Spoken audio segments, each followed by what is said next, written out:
Today's topic of inquiry is goal setting, or more to the point, goal accomplishment. So, how do we take a look at this from the other side of fitness? Well, it's quite interesting. It's quite interesting looking at the opposite side, really. And it has to do with when we make goals for ourselves, uh, we think that um, in pursuing these goals, we're going to get to exactly where we want, and that's going to look a certain way, and things are going to stay pretty similar to the way they are. But in reality, we're not even sure of how we're going to get there ourselves. We just know that is kind of the end outcome that we're looking for. How we get there is probably going to be very different from how we think we're going to get there. And when you do achieve your goals, quite often seen, what do you do from that point? When you get what you're looking for, how do you plan on maintaining it? What will life look like? Will you be doing the same thing? Will you have the same job, the same spouse, the same friend group? Will you be under the same stress or pressure? Are you trying to, in a sense, move forward but hold on to everything that's behind you? And this is most commonly the case. When people pick a goal, they want to get there, but with everything being the exact same way as it is, but they just got to their goal. And even though this seems to be a very, like, I'm only working on my body, on my fitness, so why does anything else have to change? It's because your personality changes when you accomplish such a kind of goal. It is really more of a milestone than it is a physical goal. And when you accomplish something like losing a certain amount of weight, realize that the world's going to interact with you differently. In fact, you're going to see the world differently.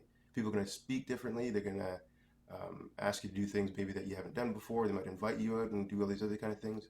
Conversely, if you become big and strong and you wanted to be stronger, so that's what you did. You hit the gym, you put on some uh, pounds, you're looking good, you're toned. Again, people are going to treat you differently. And what commonly happens is the one makes a very big visual change, but the personality uh, did not keep up with this change. You're now navigating life from a very different standpoint in the fact of how people view you and what people are going to think about you from the first impression.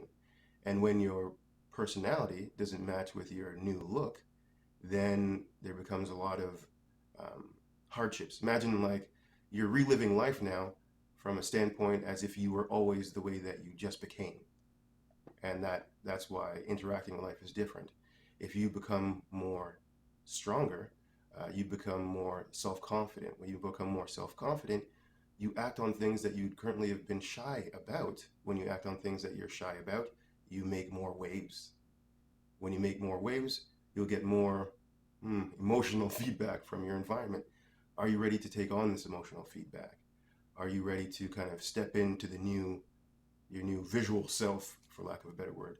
And I find this is a huge challenge that people don't think about, and it is very important to address as you are making these changes to your look, yourself. You also have to improve your character, and that is kind of the other side of the situation.